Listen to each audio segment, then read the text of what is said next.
It takes 27 minutes to secure the scene. 27 minutes. What if it was a real bomb? What if it was a real bomb? Joining us now is Congressman Jason Chaffetz, chairman of the House Oversight and Government Reform Committee. That was him speaking today at a very heated hearing along with the director of the Secret Service. Congressman Chaffetz, thanks very much for your time tonight. Oh, thanks for having me. So I've been watching the Secret Service story unfold.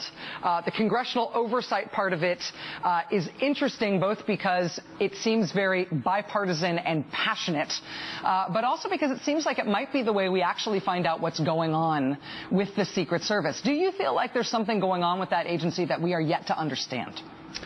Yeah, we've had too many incidents. Look, we got great men and women out there who serve, but there's been a lack of leadership. And when you're not doing the very basics, you have a duty and responsibility. Elijah Cummings and I, very united in this. It's not a partisan issue. I made no secret about the fact that I was a Mitt Romney supporter, but guess what? Barack Obama is our president. He is the president of the United States, and I don't want anything to happen. Not on my watch, not on Elijah Cummings' watch. In terms of the Secret Service and the leadership concerns that you were just expressing there, do you feel like Director Clancy is himself the problem? Obviously, these incidents preceded him. He was brought in part to try to clean up the agency and get it back on track. Do you feel like he was the wrong guy to pick and somebody else might be able to clean the place up? What's your perspective on him? They have a deep-seated cultural problem. They brought in an independent panel, 4 independent people. They unanimously came back and said we need a transformative figure from the outside. The president chose not to follow that recommendation. I happen to think the recommendation was the right one. Nevertheless, President Obama selected the Director Clancy. I can't blame everything for him. But this is a pivotal moment. How is he going to deal with this crisis when we're not able to detain somebody who drops off a would-be bomb, when you have 2 very senior people who drive through a crime scene, 2 crime scenes, the assault on the officer, and then within a couple feet of a bomb, when they aren't able to secure that area for 27 minutes, when they don't even call the Metro Police Department for 11 minutes, when they don't send out a bolo, be on a lookout for this would-be bomber for 30 minutes. Then it goes to the senior leadership and how they deal with it. And that's the concern. What do you imagine is going to be the solution here? Obviously, you're indicating that you may have concerns with the very top-level leadership, that you may want there to be yet another change in top-level leadership. Presumably that can't be all if the problems have been this deep and this widespread, and particularly that they suffuse senior leadership ranks among the agents themselves. What do you imagine might be the type of fix this agency would need?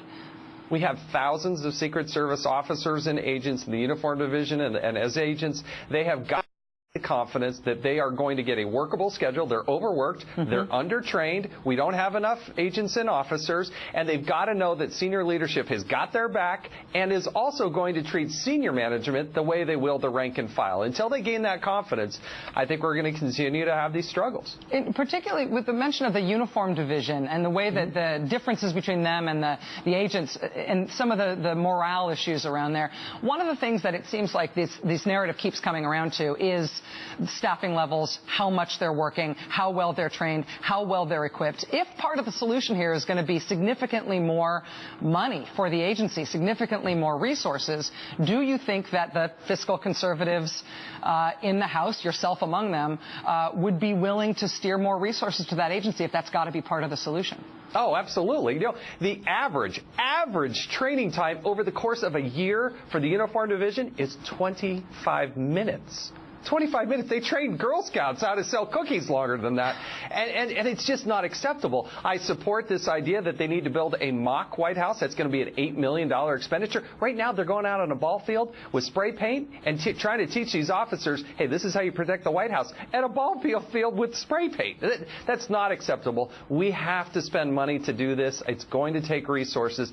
We can go figure out where to cut somewhere else, but protecting the President of the United States and his family, we can never, ever, ever let anything happen to them.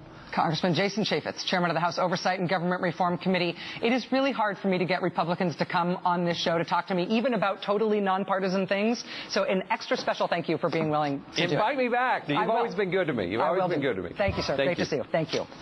It's good to get that perspective. And I got to tell you, when I see Elijah Cummings, ranking Democrat, and Jason Chaffetz both yelling with the same veins bulging on their necks about this issue and getting so hot, basically hot under the collar, it is a nice bipartisan thing to see that the outrage around the Secret Service and the need to fix the Secret Service is a technocratic good government thing that knows no partisan bounds.